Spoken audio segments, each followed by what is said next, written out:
friends, first of all, I want to thank you, Lord Joyce, for giving this opportunity to share some information with friends about a subject which is an absolute necessity considering the conditions we find ourselves today.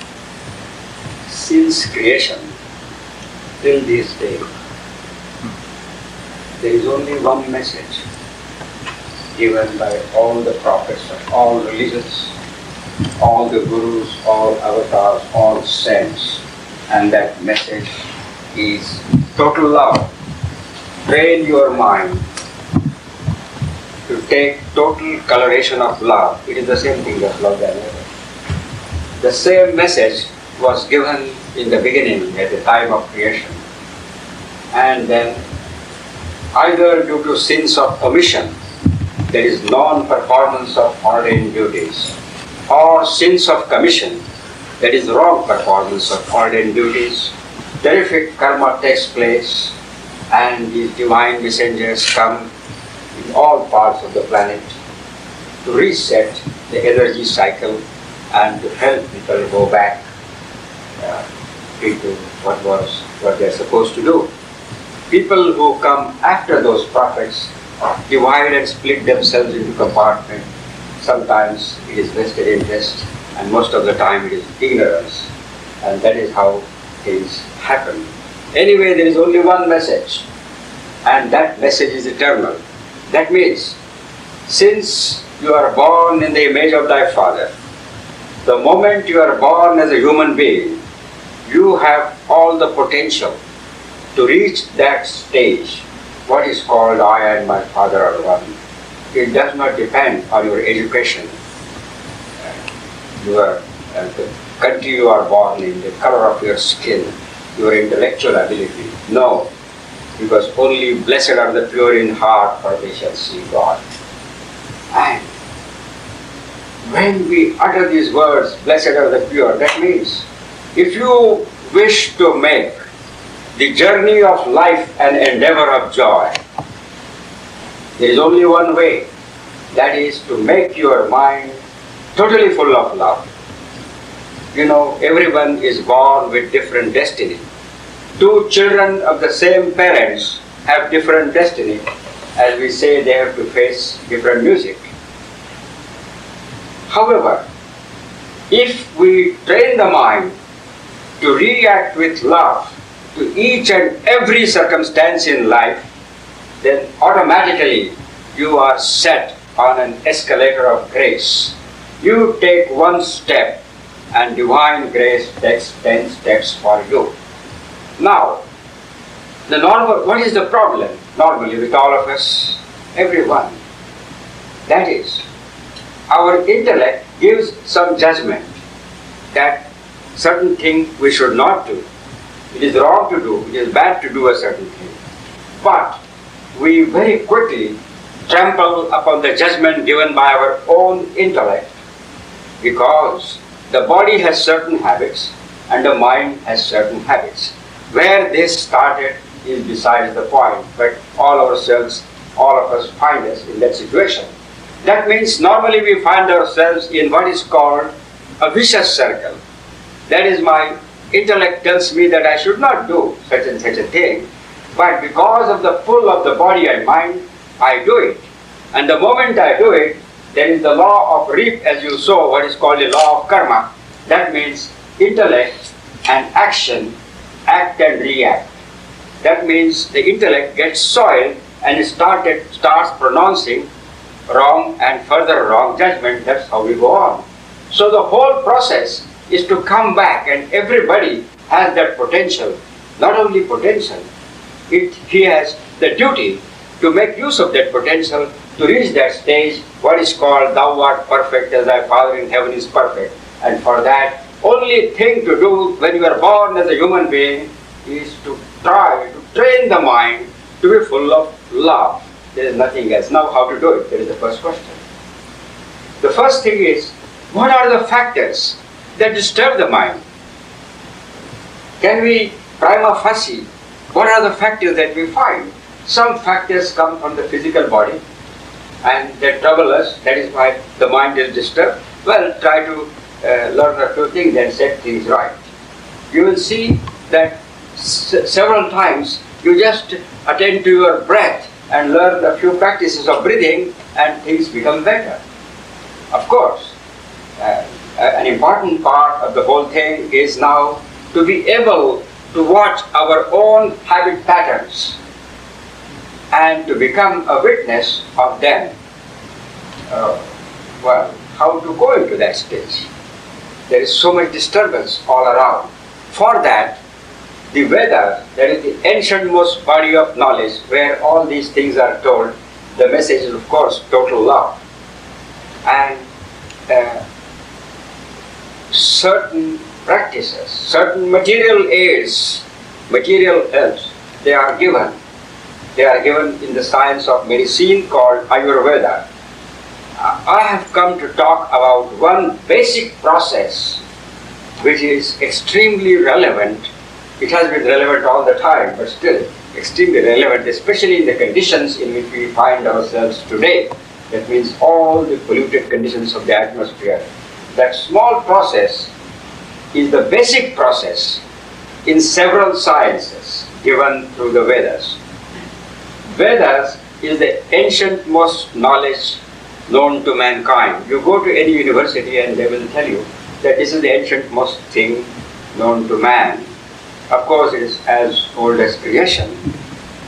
All this is given in a language called Sanskrit, which was nobody's mother tongue at any time on earth. All these languages, now we are using the European language, for example. All European languages come from Sanskrit, so it's like a grandmother or great-grandmother of all these languages. Since this knowledge was given in this language, that means all over the world this knowledge existed. And this is not something pertaining to any country or any particular region. However, in course of time, this knowledge got lost, and now again it is being revived by divine will. So what I am going to talk today, there is nothing new. It is as old as creation, but I am just putting it in modern words to suit the occasion. That means it is easier to understand in modern terms. All this is revealed knowledge. There is an ancient science called the science of Yajna, Y-A-J-N-Y-A. The science of Yajna means the science of purification of the atmosphere through the agency of fire. This is the science behind the story of Moses and the burning bush. You know the story of Moses and burning bush in the Bible. In Exodus it is stated, "Remove thy shoes off thy feet, for thou art treading holy ground." And then Moses sees the bush burning, but the bush burnt not. This is that same science which was again told at the time of Moses, and it is also repeated in the Quran more than once, the same story of Moses. So this is also told in the prophecies of Daniel in the Bible, that this Agnihotra is going to come, sunrise, sunset, fires. It is all told already. It is interesting to note that in all ancient traditions all over the world, this is the period in which we live today. This is the period told that things are going to change. At the time of Buddha, it was told 2,500 years after Buddha. There is a whispering Christian tradition which says around 2,000 years things will change. Prophet Muhammad gave a date 1,400 years after him. So that is now. You go to the Hopis or the Incas or the Mayas, native Indians of this country, you will find similar things. And also some other traditions with which we will not be so familiar now. This is the time told. Very recently, that means as recent as about a year ago, now the whole group of European scientists have started joining this chorus, the same thing, what we call the end of the planet, as they see it. Absolutely, from what they know about the conditions of the planet. Well, in Vedas, there is a way of life told how to be happy, how to lead your life happily. And for that they call what is called the Fivefold Path. First thing told is purify the atmosphere. Grow your food by methods of love. How to grow the food, the methods are also given. We are asked to use certain methods to get nutritional rain. That is going to help. There are certain methods how to remove disease in an area. The first thing is the tension on the mind has to go. And for that, this is the simple process given, called Agnihotra, tuned to the biorhythm of sunrise, sunset. We'll go to the details of that soon now. Anyway, this is the basic process in many sciences given. Vedas is revealed knowledge. That means it is not somebody's writings. The great seers in meditative state, they heard it and they just recorded and remembered and memorized what was told. That's all. Then there are commentaries which are, for thousands of years, at least an oral and partly written tradition goes at least up to 10,000 years. But it is much, much more older than that, where these things have been taught. So I am today referring to just one simple process, which is so simple and extremely beneficial and extremely powerful, as you will see. There are many sciences given in the Vedas, and this process is the basic process for the following sciences. The science of medicine, it is called Ayurveda, which is nearly a lost science. What is available in India now is hardly 1%, 99% is lost, that science. Ayurveda is translated here as science of medicine, actually science of life. Ayu means life. So, science of medicine, also science of agriculture. There is a science of agriculture which tells you how to grow your food. You will be surprised to hear what things are told in that ancient scientific tradition of knowledge, guru tradition of knowledge. So many things are told about pollution. I'll just give you an example. We are told that if pollution goes beyond a limit, then there will be a change in the nuclear structure of vegetables and man will not be able to digest it. If you wish to bring the plant back to its original state, then this is the process given. How to work with oxygen-fixing bacteria. How to work with the vascular systems. Then how to strengthen the roots. How to make the soil fertile even when you take out the crops. And the main energy involved is energy from the sun, what is called the vitality from the sun. Its relation and its mode of operation so far as this particular earth is concerned. First of all, they describe there are numberless billions of universes. Then they tell something about our universe. Then what can be done on this planet? That is also told. So in that science of agriculture, science of medicine, science of bioenergy, then there is a science of interplanetary communication. In that science also, this process is given as the base. That is, you purify the whole thing and start your communication practice. That's how it is given. Well, so far as we are concerned, the process is extremely simple and it has been experienced by thousands, even in this country and of course all over the world now. I come exactly now to some of the details regarding this process called Agnihotra.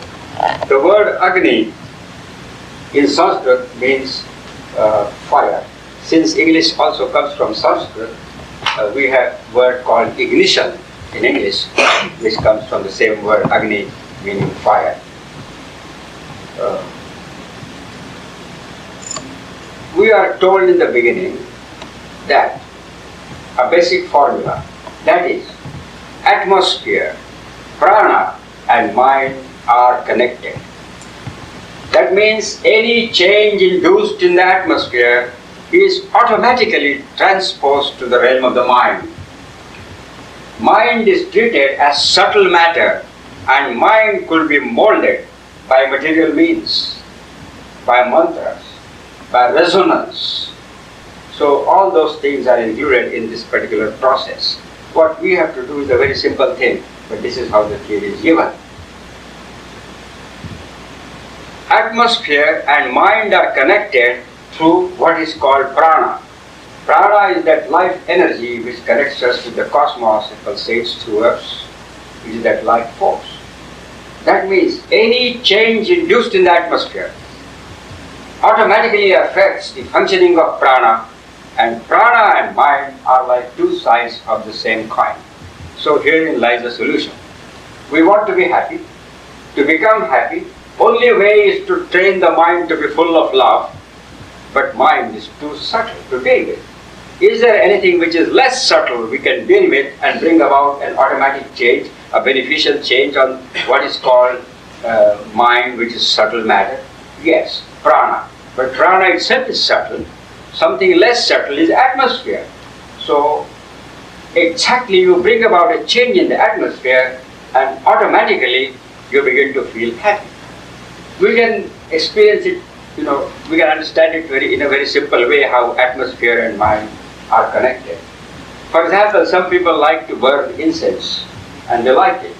Well, you come home from work and then you are tired and you light incense. You just light one incense stick and immediately you begin to feel nice. What has happened? It is the same you a minute ago, same body and the same mind. But you begin to feel nice. A little change in the atmosphere that has helped you. So this is how it works.